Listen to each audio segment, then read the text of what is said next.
क्या राहुल गांधी की सदस्यता रद्द हो गई, क्या कहेंगे? पहले सदस्यता तो मोदी जी की रद्द होनी चाहिए। सदस्यता माननीय गृह मंत्री जी की रद्द होनी चाहिए, रक्षा मंत्री जी की रद्द होनी चाहिए। जो दिन ब दिन झूठ बोलते हैं उनकी कोई सदस्यता रद्द करने वाला नहीं है। राहुल गांधी की सदस्यता अगर रद्द हुई है और इन लोगों ने तानाशाहों की जो तानाशाही चल रही है, सच्चाई को समय लगता है लेकिन सत्य पराजित नहीं हो सकता है। तानाशाहों को हम मुंह तोड़ जवाब देंगे। अगर हमें सड़क से लेकर संसद तक जाना पड़ेगा तो हम लोग पीछे हटने वाले नहीं हैं।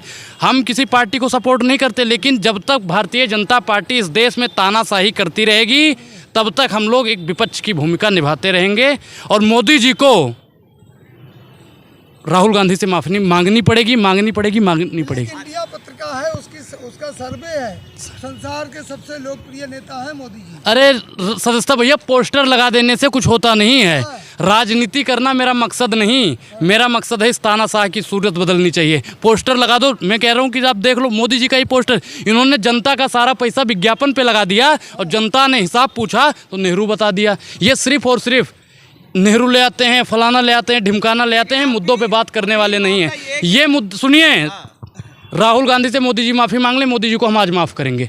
सदस्यता इनकी रद्द हुई है, ये सिर्फ और सिर्फ तानाशाही है एक हिसाब से। मोदी जी माफ़ी मांग लें। अच्छा, माफ़ी नहीं, इन पे तो 100 मानहानि लगनी चाहिए। अर्थव्यवस्था की मानहानि, देश की मानहानि, महिला की मानहानि, संविधान की मानहानि, जवान की मानहानि। नारी सम्मान करते हैं, बेटी पढ़ाओ बेटी पढ़ाओ। बताइए, बोला था नहीं बोला था?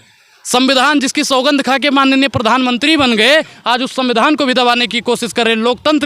लोकतंत्र भारत में बचा ही नहीं। चौथा स्तंभ मीडिया को कहते हैं, चौथा स्तंभ की भी ऐसी तैसी अगर किसी ने करने का काम किया है तो भारतीय जनता पार्टी के उस तानाशाह ने किया है, उस हिटलर ने किया है। चौधरी 2018 की बात को ला रही हैं। अरे भैया, 2018 की बात, मोदी जी 2014 से पहले क्या करते थे, 2014 के बाद में क्या करते हैं, उस पर भी ध्यान दो। उस पर मर गए बोलने वाले लोग, कहाँ चले गए? बोलना चाहिए। सबसे बड़े नेता, सबसे बड़ी विपक्षी पार्टी कांग्रेस, जिसने सबसे ज्यादा समय तक भारत पर रूल किया, उसके सबसे बड़े नेता का सदस्यता रद्द, क्या होगा? ये कुछ नहीं होने वाला है। मोदी जी देख लेना, 4-6 दिन के बाद आके मुंह फाड़ देंगे। भाइयों बहनों मित्रों, जो मैंने तानाशाही करी है उसके लिए मैं हाथ जोड़ के राहुल गांधी से और पूरी कांग्रेस से और देश की 135 करोड़ जनसंख्या से माफ़ी चाहता हूँ। उनकी सदस्यता जल्द ही है, मोदी जी उनकी सदस्यता जल्द ही ठीक करवाइए, नहीं तो ईंट से ईंट बजा देंगी। ईंट से क्या करेंगे? ये देखना, अभी देखना, 2 दिन बाद देखना। 2 दिन के अंदर अगर मोदी जी माफ़ी नहीं मांगेंगे, उनकी सदस्यता दोबारा नहीं मिलेगी तो सड़क से लेके संसद, सुनिए, सड़क से लेके सांसद तक ये हंगामा होने वाला है। ये रुकेगा नहीं, ये काफिला रुकने वाला नहीं है। मोदी जी, आप ये जो सोच रहे हो ना कि 1 जन को जेल में डाल देंगे, 2 जन को जेल में डाल देंगे, तो भैया सबको जेल में डाल दोगे, जेल कम पड़ जाएगी। अरे सदस्यता खत्म हो गई, वायनाड में चुनाव की तैयारी चल रही है, क्या बात कर रहे हैं? ऐसे उपचुनाव हो जाएगा, हम बैठ जाएंगे, उपचुनाव हो जाएगा, लोग बैठ जाएंगे, आप लोग बैठ जाओगे। आप लोगों को तो यही चाहिए कि आज उनकी सदस्यता रद्द हो जाए, उनकी सदस्यता रद्द हो जाए। आप लोग भारतीय जनता पार्टी के वो चाटुकार और दलाल पत्रकार हो जो उन्हीं के इशारों पे काम करते हो। सुनिए, जवाब नहीं देता पत्रकारों को, आप तो मीडिया को टारगेट करते हैं। मीडिया, अच्छा एक चीज़ बताइए, मीडिया को मोदी जी से माफ़ी मंगवानी चाहिए, मोदी जी की सदस्यता रद्द होनी चाहिए, सुप्रीम कोर्ट के आदेश से रद्द होनी चाहिए, नहीं होनी चाहिए? सुप्रीम कोर्ट भी उन्हीं के इशारों पे काम करता है। अभी मामला ये है कि राहुल गांधी की सदस्यता रद्द हो गई, ठीक है, उन्होंने मानहानि किया था, 2 साल की सजा हुई सुप्रीम कोर्ट के, सूरत कोर्ट के बाद से। लेकिन क्या ऐसा क्या हो गया कि एक अभी तक तो रोना रोते माइक बंद कर दिया जाता? तो देश के प्रधानमंत्री अपनी मनमर्जी पर कोई सवाल नहीं, कोई जवाब नहीं, अपनी मनमानी का हल चलाएंगे। भैया, खेत हमारा है और हल चलाने वाला देश का मुखिया है। जबरदस्ती, तानाशाही नहीं तो और क्या है? एक चीज़ बताइए, प्रधानमंत्री जी पे भैया कम से कम देश की मानहानि लगनी चाहिए, जनता की मानहानि लगनी चाहिए, संविधान की मानहानि लगनी चाहिए, अर्थव्यवस्था की मानहानि लगनी चाहिए। भाजपा सरकार न जाने कितने प्रकार की मानहानि के मुकदमे लगने चाहिए, लेकिन ये कुछ नहीं। ये सिर्फ और सिर्फ विपक्षी नेताओं को जेल में डाल रहे हैं, ये तानाशाही चल रही है। ये मत सोचो है मोदी जी, ये मत सोचो कि जेल में डाल देने से आप राजनीति के गुरु बन जाओगे। नहीं बनोगे। आप लोगों के साथ भले ही मीडिया है, लेकिन हमारे साथ जनता है, राहुल गांधी के साथ जनता है, और जनता आपको मुंह तोड़ के जवाब देगी। आपने एक जगह से सदस्यता रद्द करवाई है, हम आपके जितने भी जगह सरकार है वहाँ की सदस्यता रद्द करवा के ही बैठेंगे। अभी तक ये जगह आया था अनुराग की विधायक को खरीद लिया। हाँ, तो ये एक चीज़, ये मोदी जी पहले चाय बेचते थे तो जनता चाय खरीदती थी। अब ये जनता को बेवकूफ़ बना के विधायक खरीद रहे हैं। एक ठाकुर गब्बर सिंह, आपने एक मूवी देखी होगी शोले, तो उसमें ठाकुर गब्बर सिंह होता है, तो कहता है ठाकुर ही अपने हाथ दे दे।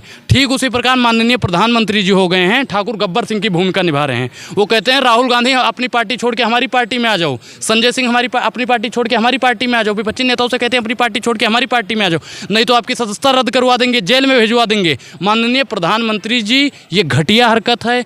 ये मतलब देश में इतना बेशरम और निर्लज्ज प्रधानमंत्री हुआ ही नहीं है जिसने इतना ज़्यादा तानाशाही कर दिया हो। ये देश में कल केजरीवाल जी जो है राहुल गांधी के साथ रहते हुए नजर आए। तो अच्छा एक चीज़ बताइए कि देश का, मैं तो कह रहा हूँ जितना भी विपक्ष है सबको एकजुट हो जाना चाहिए, तभी हम इस अंग्रेज से और संघरेज से लड़ पाएंगे। गांधी अकेला नहीं लड़ पाएगा इस अंग्रेज से।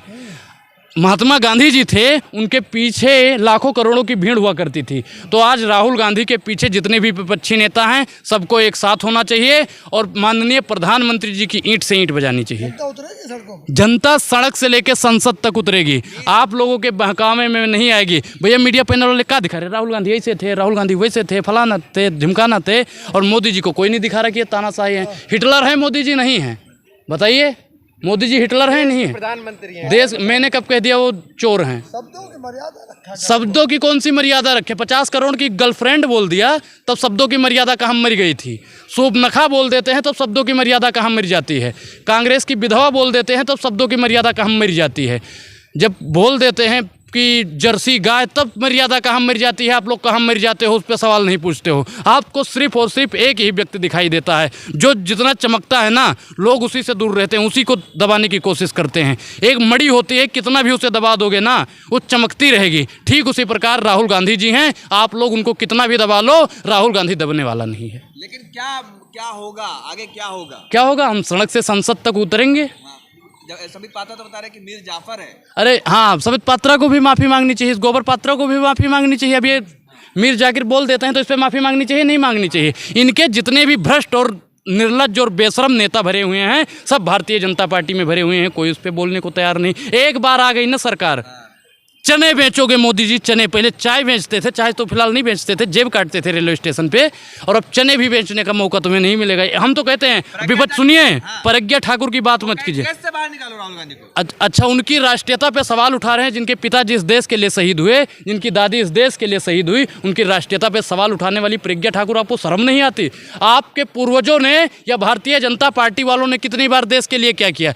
जब हम लोग हमने आज़ादी में भाग लिया और भारतीय जनता पार्टी ने आज़ादी से भाग लिया, मतलब ये लोग आज़ादी से भाग लिए और आप इनको राष्ट्रीयता पे हमारे सवाल उठा रहे हैं। जब हम लोग भाजपा वाले, कांग्रेस वाले जब लड़ रहे थे अंग्रेजों से, तब भारतीय जनता पार्टी वाले माफ़ीनामा लिख रहे थे और ये राष्ट्रीयता पे सवाल उठाते हैं। क्या किया है मोदी जी? आपके पिताजी ने, आपके दादाजी ने, प्रज्ञा ठाकुर आप भी बताइए, आपके पिताजी ने, आपके दादाजी ने देश के लिए क्या किया है? कहाँ पे आपके दादा का और आपके पिताजी का नाम लिखा है? बताइए। राहुल गांधी के पिताजी का नाम, दादी का नाम, नाना का नाम, इनके पूर्वजों का नाम आज भी सुनहरे अक्षरों में लिखा है, लिखा था, लिखा रहेगा। भारतीय जनता पार्टी की ये तानाशाही नहीं चलने देंगे, नहीं चलने देंगे।